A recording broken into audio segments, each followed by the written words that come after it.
তুমি একজন মহিলাকে যতই দামি জিনিস দাও, যেমন গাড়ি, মাসে মাসে টাকা দাও, তার সব খরচ চালাও, তাকে বিদেশে ঘুরতে নিয়ে যাও, তার পড়াশুনোর খরচ দাও, তবুও সে তোমাকে ছেড়ে যেতে পারে। এমনকি তোমার সাথে প্রতারণাও করতে পারে। তুমি যদি তার জন্য নতুন বাড়ি বানিয়ে দাও, এমনকি তার বাবা মায়ের জন্য নতুন বাড়ি করে দাও, তবুও সে একদিন তোমার থেকে দূরে যেতে পারে। তুমি যদি নিজের জীবনটা তাকে খুশি করতে গিয়ে উৎসর্গ করে দাও, তারপরেও কোনো নিশ্চয়তা নেই যে সে তোমার সাথে থাকবে।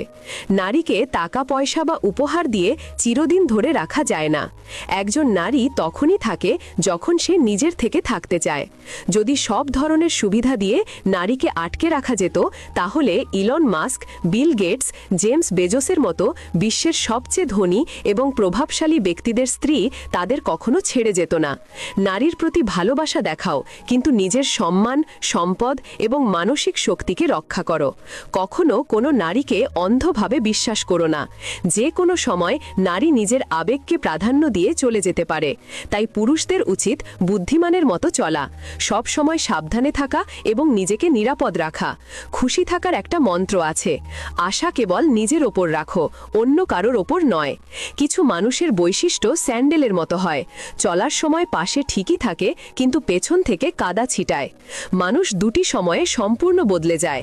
এক হয়তো তার জীবনে স্পেশাল কোনো মানুষ এসেছে, নয়তো স্পেশাল কেউ তার জীবন থেকে চলে গেছে।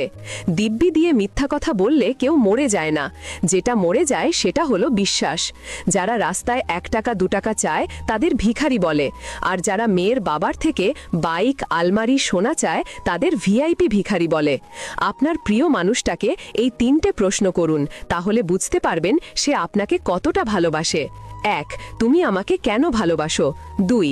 একদিন যদি আমার সব কিছু চলে যায়, তাহলেও কি তুমি আমার পাশে থাকবে? 3. আমার জন্য তুমি আর কতদিন অপেক্ষা করতে পারবে? একটা কথা কি জানেন তো, যার রাগ আর জেদ বেশি তার জীবনে কেউ থাকতে চায় না। জীবনে এমন কাউকে ভালোবাসো যে তোমাকে ভালোবাসতে না পারলেও অন্তত সম্মান করবে।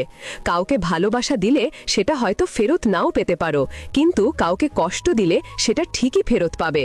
এটাই বিধির বিধান। বাড়িতে চোর ঢুকেছে, গাধা আর কুকুর পাশাপাশি বসে আছে।